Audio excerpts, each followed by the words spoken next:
komunikasi terakhir dengan almarhum? Apa isi percakapan terakhir dengan almarhum dengan? Pastinya isi percakapannya ya sebatas mereka komunikasi biasa ya. Artinya ya komunikasi biasa lah Pak. Kalau misalnya orang hubungan dekat pasti menanyakan kabar, bagaimana, sehat. Karena kan 2 tahun dalam situasi LDR kan itu kan mempengaruhi kita bagaimana komunikasi. Sebelum Brigadir J atau Brigadir Nofriansyah Yosua Huta Barat ditembak, ternyata sempat berkomunikasi dengan kekasihnya Vera Simanjuntak. Pengakuan kekasih Brigadir J, komunikasi dilakukan pada Jumat 8 Juli 2022 pukul 16.43 waktu Indonesia Barat. Namun, setelah melakukan komunikasi itu, Vera Simanjuntak mendapatkan kabar kekasihnya meninggal dunia dalam insiden polisi tembak polisi itu. Ferdi menjelaskan, informasi kejadian yang disebut berlangsung pukul 17 waktu Indonesia Barat belum sepenuhnya dipastikan.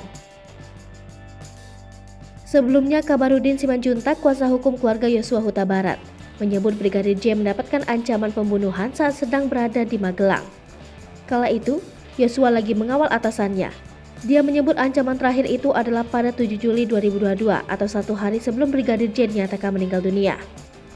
Diberitakan sebelumnya, Brigadir Nofriansyah Yosua Huta Barat alias Brigadir J meninggal dunia pada Jumat 8 Juli 2022. Pria yang dulunya anggota BRIMOB itu disebut polisi meninggal dalam baku tembak di rumah Irjen Pol Verdi Sambo. Diungkapkan, Karopenmas Divisi Humas Polri Brigjen Pol Ahmad Ramadan menyebut luka di tubuh Yosua akibat proyektil. Sementara keterangan keluarga yang diperoleh tribunjambi.com sebelum Yosua dimakamkan, selain luka tembak ada juga lebam dan luka mirip goresan senjata tajam. Brigadir Yosua dimakamkan di Sungai Bahar, Provinsi Jambi pada Senin 11 Juli 2022. Awalnya direncanakan pemakaman akan dilakukan secara kedinasan, tapi akhirnya dibatalkan kepolisian secara sepihak. Jenazah Yosua pun dimakamkan dengan cara keagamaan Kristen dan tradisi Batak, sekitar 2 km dari kediaman orang tuanya.